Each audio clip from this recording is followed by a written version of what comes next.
Balik lagi di Sasanana Channel. Hari ini Video kali ini kita mau bikin podcastan.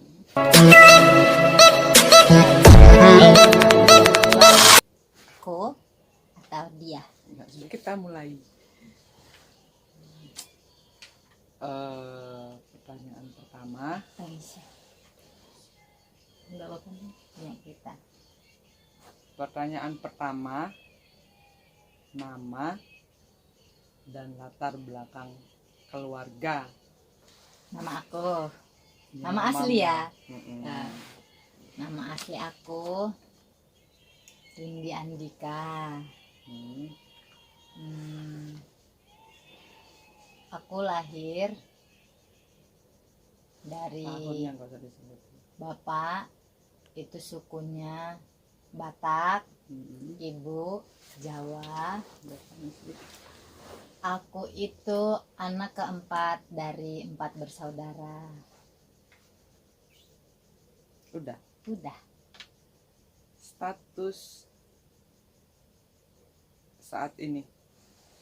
Bingung saya kalau tanya status. Janda gantung lebih tepat ya. Kenapa? Soalnya belum ketok palu. Oh. Pertanyaan ketiga, alasan datang ke Taiwan. Yang pertama pasti mau cari duit ya. Ingin punya kehidupan yang jauh lebih baik lagi. Di sini nih aku nggak kuat, ntar aku nangis. Kenapa? Nangis dulu.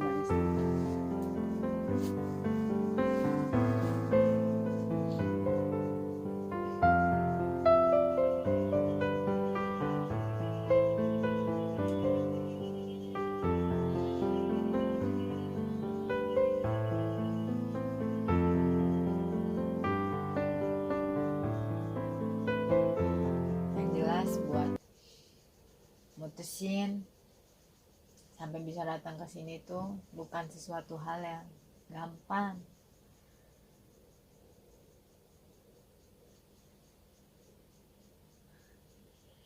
Mesti ninggalin anak masih kecil. Tapi balik lagi ya. Soalnya aku dulu mikirnya gini, aku dari kecil bapak aku kan udah nggak ada, soalnya udah dipanggil Tuhan duluan. Akhirnya cuma ada ibu yang ngurusin kita berempat.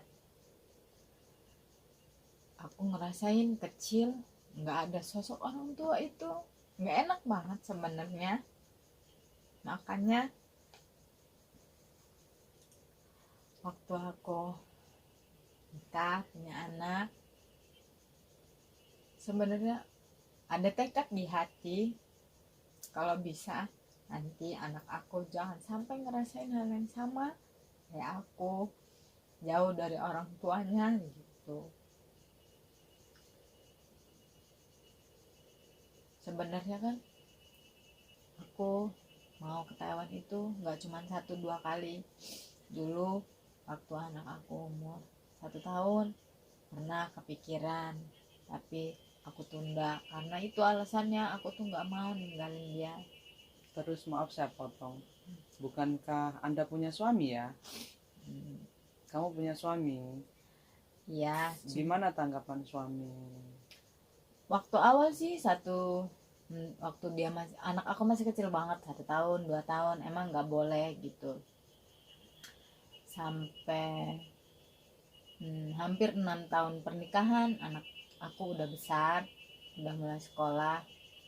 Ada sesuatu hal yang nggak bisa kita ceritain ya di sini gitu. Jadi akhirnya aku mutusin buat berangkat, bener-bener itu udah nggak ada pilihan yang lain. Terus dia mengiyakan,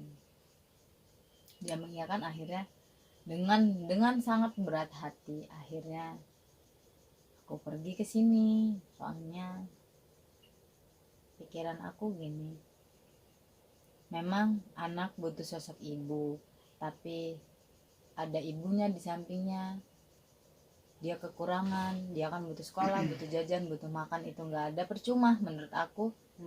Sama aja, aku di sampingnya juga nggak akan ada gunanya, karena kita kasih sayang penuh, cinta penuh, kita nggak punya uang, nggak, percuma. Kamu ke sekolahan, bu saya nggak punya uang, tolong sekolahin anak saya cuma punya cinta, itu nggak akan bisa. Nah itu akhirnya Itu yaudah deh. alasan pergi ke Taiwan untuk merubah kehidupan lah ya, mungkin di Indonesia.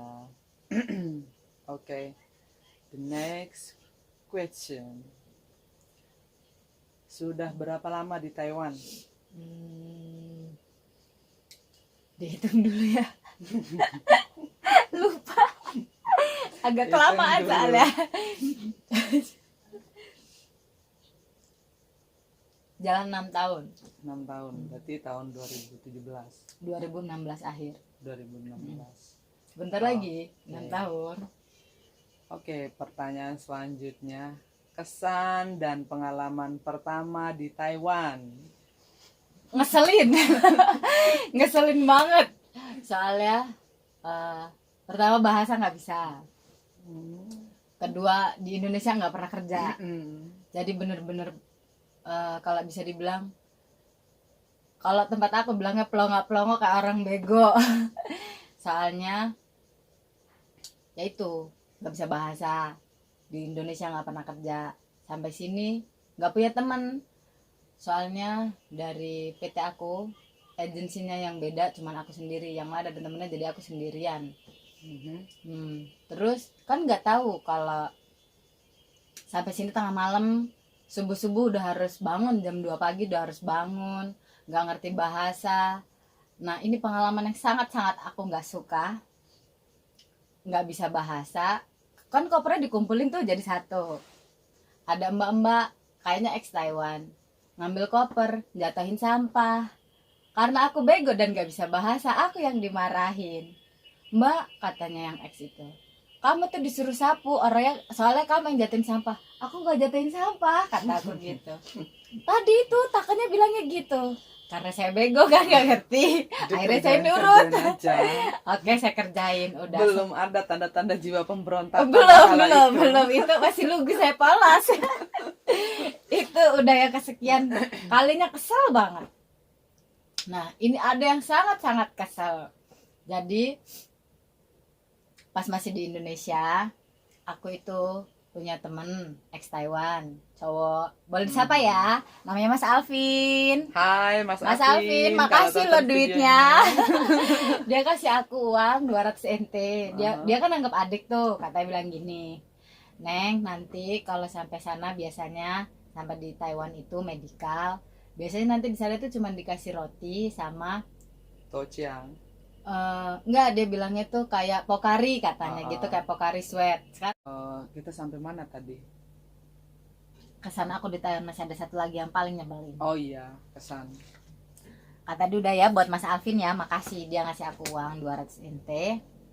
Terus sama teman aku diminta 100, katanya buat mami satu buat kenang-kenangan. Oke, aku kasih. Dia ngasih tahu aku gini, nanti biasanya kalau pas medical itu dikasih yang tadi ya, kata aku tadi, minuman kayak pokari sama roti. Kan biasanya kita orang Indonesia pagi-pagi minum air putih tuh, kita di sana nggak ada. Nah dia bilang katanya nanti Taiwan itu ada semacam kayak Indomaret, namanya apa aku lupa katanya, mungkin yang sekarang aku tahu Family sama 7-Eleven gitu. Ini uangnya 200 NT ini bisa buat beli air mineral sama roti juga bisa, katanya gitu. Oh ya udah, aku bawa. Aku aus banget karena biasa pagi minum air putih. Nah di situ ada 2 ek Taiwan nih, mereka lagi cerita aku di Taiwan udah berapa tahun, aku ini udah pulang, ya enak banget jadi ek Taiwan. Aku tanya nih gini, Mbak, aku punya uang nih 100 NT, kataku, kira-kira kalau buat beli air mineral cukup nggak ya? Kan mereka ex Taiwan tuh harusnya tahu. Nah jawabannya itu bikin sakit hati. Aduh, nggak tahu loh Mbak, 100 NT cukup nggak ya? Soalnya waktu itu aku datang terakhir ke Taiwan tuh air mineral tuh mahal banget, katanya gitu. Memang sih air mineral memang mahal, iya. Tapi kalau untuk ukuran supal Itu murah untuk Ingliao itu murah. Iya. Nah, udah sampai aku di sini nggak tahu duit ya. Pernah akhirnya terus aku beli air mineral itu ternyata harganya 20 Soalnya NT jangan saja. Tergantung, kalau beli di 7-Eleven memang harga air mineral lebih mahal. Iya, tapi kan cuma 20 NT, Kak. No, kalau di 7-Eleven itu tuh Uni water loh 20 NT. kayaknya lebih, pokoknya air mineral itu lebih mahal Iya, daripada taruhlah lebih mahal, minuman tapi nggak sampai 50 NT juga kan buat Oke, botol kecil. pertanyaan berikutnya, itu kesan dan Itu pengalaman iya pertama, itu aku nggak suka banget. kesan menyebalkan lah ya. Iya, sangat. Terus pencapaian apa yang sudah didapat di Taiwan selama bekerja di Taiwan? Hmm, Dari dulu awalnya ketika mau berangkat ke Taiwan gitu dengan cita-cita apa, dan sekarang sudah dari apa, cita-cita itu semua sekarang udah terkumpul bagian mananya? hmm. Nggak bisa diceritain secara gamblang, yang jelas yang pertama Bisa cukupin keluarga, bisa nyukupin keluarga, sekolah anak cukup, dan pada saat aku mau berangkat ke sini di rumah lagi ada masalah, alhamdulillah udah selesai. Alhamdulillah sekarang walaupun nggak terlalu banyak, punya tabungan lumayan lah pokoknya gitu. Sudah ada lah ya, dari Sudah ada, alhamdulillah. kepingannya sudah mulai terkumpul gitu. Sudah mulai, recehnya sudah ada. Oke, pertanyaan terakhir, target apa sih yang dikejar saat ini? Banyak. Salah satunya dong. Rumah. Itu big targetnya lah itu ya. Iya, rumah itu yang pertama. Yang kedua, aku harus punya tabungan buat nyekolahin anak aku. Udah. Oke, amin, semoga Amin. cepet. Amin, mudah-mudahan. Amin, semoga cepet terkabul lah, Amin. terwujud semua itu. Amin. Semoga disehatkan semuanya di sini. Amin, rezeki lancar, amin. Amin. Oke. Next ya, gantian dia yang kita tanyain, tapi kayaknya My turn. kalau aku pakai pertanyaan yang sama, dia pasti udah tahu jawabannya. Ya diganti nggak apa-apa. Kita ganti jawabannya, sedikit melenceng. Yang pertama sama dulu ya guys, nama dan latar belakang keluarga. Namaku, nama di akte Nur Faiza. Terus aku dari latar belakang keluarga yang broken home, dari usia 5 atau 7 tahun sih, pas kelas 3 orang tua aku berpisah. Udah, kayaknya itu aja untuk latar belakang. Karena Berapa bersaudara? oh, aku 6 bersaudara, dari 2 bapak 2 ibu mungkin tepatnya ngomongnya, dan aku anak sulung.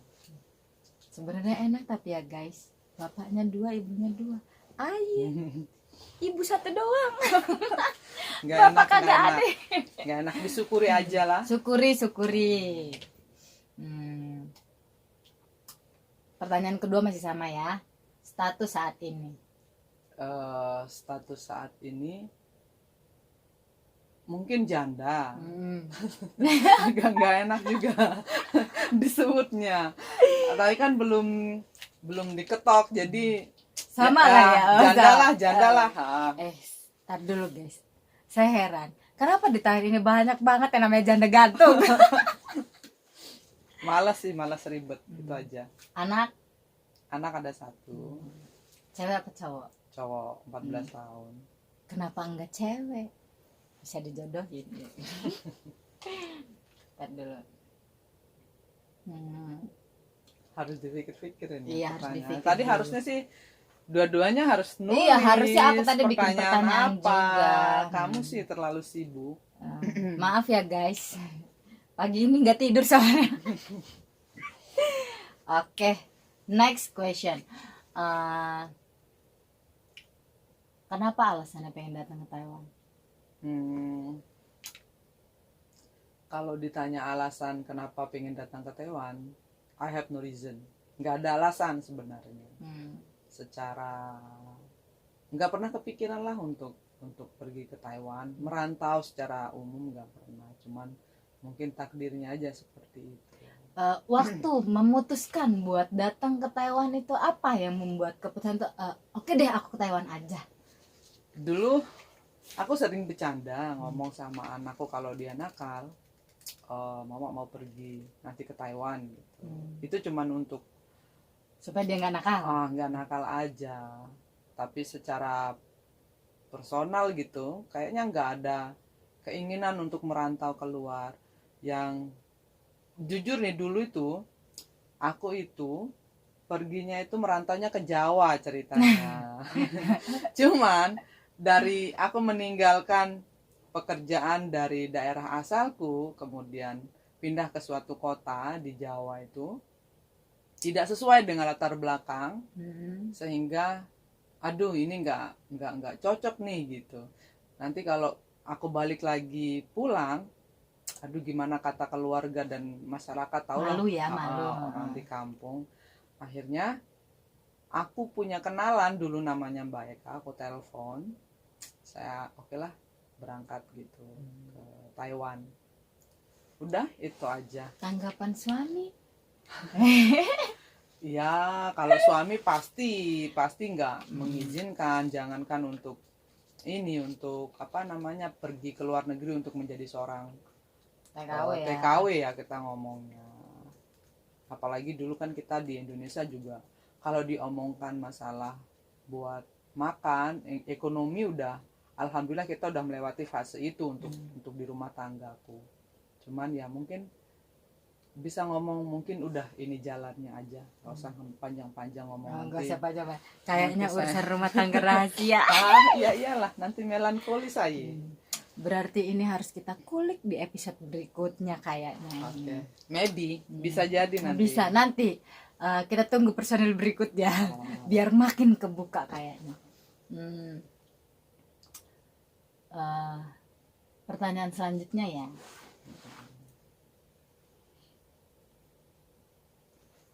Apa yang dirasain selama ada di Taiwan ini? Yang dirasain selama di Taiwan, suka atau duka nih? Suka dukanya. Jangan sukanya aja, dukanya Oh, juga. suka dukanya mostly mungkin ya untuk tahun pertama itu banyakkan duka. Untuk yang kita aku rasa sih semua imigran, pekerja imigran itu merasakan hal yang sama. Di awal tahun pertama. Di tahun pertama itu paling sangat menyakitkan, itu nggak ada suka sama sekali. Itu yang personal, itu yang aku rasakan. Cuman semakin kesini kan otomatis kita udah adaptasi. Sedikit banyak udah beradaptasi, udah banyak mengerti dengan kosakata bahasa, bisa berkomunikasi. Dan sukanya ya di sini kerjanya nggak terlalu capek kita ngomongnya, yang kita banting tulang kayak di maaf ya kita membandingkan kayak di negara kita sendiri. Mungkin di negara kita 1 bulan 1 hari deh kita ngomongnya dengan gaji 100.000 udah lumayan. Tapi di sini dan itu pun kerjanya diporsir. Nah di sini kita bisa menghasilkan puluhan juta dan kerjanya mungkin kita ngomongnya sama lah, nggak usah di ini. Udah itu aja. Dan pas sukanya ya bisa dapat banyak pengalaman, kita bisa mengenal banyak orang, sosial budaya orang kita jadi tahu. Itu aja sih mungkin. Pencapaian apa yang sudah Anda dapatkan selama Anda di Taiwan ini? Pencapaian mungkin agak bingung ya ngomongnya. Kalau diomongin soal pencapaian, mungkin saya ngomongnya orang menjadi ngomongnya terlalu naif mungkin ketika aku mengatakan ketika aku keluar nggak punya keinginan apa-apa.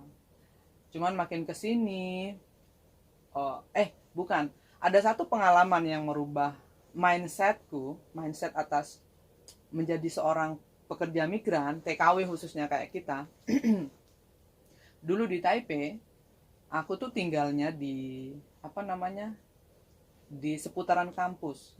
Di sana itu ada kampus besar, kemudian di sana itu banyak pelajar Indonesia, mahasiswa Indonesia. Mereka itu sama pekerja migran sombongnya luar biasa. Sombong dalam artian mereka itu jangankan negor ya, mau melihat pun mungkin najis, mungkin itu menurut mereka. Di sana tuh aku merasa sakit hati. Wih, kita ini loh sama-sama orang Indonesia, sebangsa, setanah air, bahkan mungkin kita satu suku, sama-sama orang Jawa, kan kita nggak pernah tahu. Tapi mengapa mereka memandang sebelah mata, kayak nggak merasa terima. Aku di sana tuh berontak, kenapa kalian seperti itu? Dan aku berpikir selama ini karir apa yang pernah aku jalani dari dulu, sebagai seorang guru, sebagai seorang karyawan, sebagai seorang akuntan dulu pada suatu perusahaan. Aku merasa kalau kita mau mencari duit yang halal, cuman di sini yang 1000% mungkin halal. Kenapa aku mengatakan 1000% halal? Kamu nggak ada celah buat korupsi. Bukankah mencuri hak orang lain itu adalah dosa besar ya di dalam keyakinan kita gitu sebagai seorang muslim. Dan di sini kita nggak menemukan celah itu. Itu yang merubah mindsetku. Dan tadi pertanyaannya pencapaian ya. Agak sedikit melenceng tadi, maaf. Melenceng sekali ini pemirsa. Maaf pemirsa. Pencapaiannya ya kalau mungkin untuk tolak ukurnya di kampung, pencapaian seorang perantau, apalagi kita ke TKW atau TKI yang bekerja di luar negeri, mungkin punya rumah, kemudian punya sawah, punya tabungan yang banyak gitu. Dan udah dapat semua? Enggak. Belum. Itu kan semuanya kan butuh proses ya. Mau proses bikin rumah itu aja belum, masih 50% lah. Sawah nggak ada. Cuman tabungan adalah mungkin sedikit, cuman untuk orang tua lah ngomongnya, ada di orang tua. Udah, kayaknya itu aja. Aku mau minta satu tanggapan ya. Kan di Taiwan udah lama nih, lumayan lama ya. Udah kenal begitu banyak orang. Kalau dilihat dari secara garis besar nih, rata-rata ketemu sama sesama TKW di sini, itu orangnya kayak apa sih? Tergantung sih mungkin ya. Kita nggak bisa mukul rata. Nggak bisa ngejudge ya. Kita nggak bisa mukul rata orang itu semuanya sama. Cuman mostly kebanyakan kalau dia senior lebih songong mungkin, lebih sombong kita ngomongnya, karena mereka mungkin ada yang mengatakan seperti ini, senior syndrome, karena dia merasa dia adalah senior di sini, merasa tahu segala-galanya di sini, jadinya menganggap remeh gitu. Apalagi yang baru-baru itu kasihan sih kita ngelihatnya. Terus sejauh ini sih ya yang aku lihat, mungkin dari 100 orang yang ada di Taiwan, entah itu pekerja migran, kemudian entah itu dia pelajar, kalau untuk seorang mahasiswa aku cuma dari 100 orang itu mungkin aku cuma menemukan 1 orang yang baik. Kalau untuk pekerja migran, sebelum kita kenal ya rata-rata mungkin songong. Sebelum kita kenal rata-rata mungkin songong. Itu sih menurutku. Berarti setelah kenal aku, dia adalah mengenal TKW paling baik pertama di Taiwan. Aku kan lebih senior dari kamu. Oh iya ya, iya dia songong. No, I'm not. Saya junior pemirsa, lupa saya. Aku 2016 tapi pertengahan aku berangkat 29 Juni pas lebaran. Kalau nggak salah. Karena saya ngerasa udah mau 6 tahun ya. Kayaknya ini udah masuk senior syndrome kayaknya. Ya jauh-jauh pemirsa ya. Jangan doakan saya, semoga saya menjadi senior yang baik. Terus ini nanya sedikit pribadi ya. Sampai sekarang masih berhubungan baik sama suami? Oh, untuk kalau dulu-dulu sih masih, kita masih karena kita kan ada Anak. anak, masih komunikasi apa bagaimana keadaan anak, harus bagaimana seperti itu. Masih sih kita ngomongnya, cuman kalau untuk sekarang kan anak sudah besar, kemudian anak sudah bisa ingin sendiri gitu loh, mau apa Bisa komunikasi sendiri gitu bisa ya, komunikasi sendiri, jadi udah nggak intens.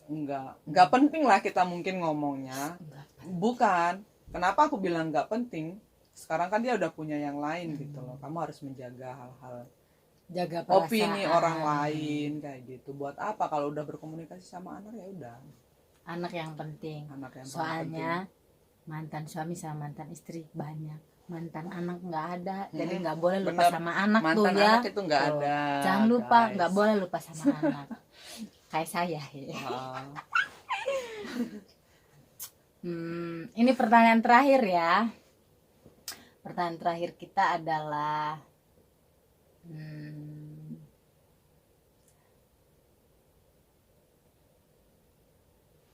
ini melenceng dari dunia pertekawuan ya pemirsa ya. Ini pribadi sekali. Setelah ada di Taiwan ya, pernah nggak merasa menyesali sesuatu gitu? Kenapa sih jalan ini yang harus saya pilih gitu? dalam kehidupan saya. Kan tadi di awal kita udah tanya, kenapa memutuskan untuk ke Taiwan? Alasannya apa? No reason. Takdir ya, ibaratnya ini takdir dari Tuhan yang tiba-tiba memang udah jalannya aku bakal ke sini gitu. Tapi kan sebelum kita mencapai ini semua, sebelum sampai ke takdir ya, sampai ke titik ini, itu kan sebenarnya ada alasan-alasan tertentu kenapa harus begini, terlepas dari yang perkataan adalah doa nih, soalnya ntar kalau kamu nakal mama ke Taiwan nih, itu mungkin bisa jadi itu doanya gitu. Cuman kan sebelum akhirnya memutuskan ke sini pasti ada something ya. Apa yang membuat itu semua terjadi? Oh, dulu ketika aku memutuskan keluar dari rumah, mungkin tepatnya ada masalah, sebenarnya masalah internal dalam keluarga yang Nggak bisa diomongin di nggak sini. bisa aku omongin di sini. Ya, itu alasan utama aku keluar dari rumah. Cuman kalau untuk ke Taiwan ini mungkin last option ya kita ngomongnya, itu pilihan terakhir karena udah mau balik kampung nggak enak seperti itu. Terus tadi nanya soal penyesalan ya. Penyesalan apa? Kalau diomongkan penyesalan too much mungkin ngomongnya, udah banyak banget penyesalan kalau ditilik. Hal-hal yang paling membuat penyesalan terbesar adalah dalam hidupku itu adalah aku meninggalkan anak-anakku, itu aja. Karena gimana sih yang namanya kita sama anak, tiap pagi bangun tidur, aktivitas kita sama aja, berangkat ke sekolah, pulang kerja, ketemu anak-anak, ngumpul, makan, nonton TV, tidur lagi, aktivitas seperti itu. Dan yang membuat aku menyesal adalah dalam kurun yang singkat mungkin kita ngomongnya ya, aku datang ke Taiwan itu tahun 2016 dan aku pulang tahun 2019 buat cuti. Itu kurun waktunya kurang lebih 3 tahun ya. Perubahannya banyak banget. Kamu udah melewati hal yang sangat banyak ya tentang kehidupan anakmu, kamu nggak tahu. Itu sih hal penyesalan yang terbesar dalam hidupku. Seandainya nih tiba-tiba ya anaknya nonton, kira-kira ada sesuatu hal yang ingin disampaikan buat anaknya. Hai Daniel ya, kalau kamu nonton video mama ini, Daniel Hafiz, mama cuma mau bilang, mungkin alasan terbesar mama hidup selama ini tuh hanya karena kamu. Tuh, Daniel dengerin. Aku sangat mencintaimu anakku. Mudah-mudahan nanti Daniel yang bisa dengar suatu saat kalau dia udah besar, pasti dia tahu alasan orang tuanya seperti ini. Pasti dia akan mengerti tanpa harus dijelaskan. Udah habis pertanyaannya. Udah habis pertanyaannya pemirsa. Udah dulu. Terima kasih. Udah nonton channel kita. Bertemu lagi di part berikutnya mungkin dengan responden yang lain. Iya.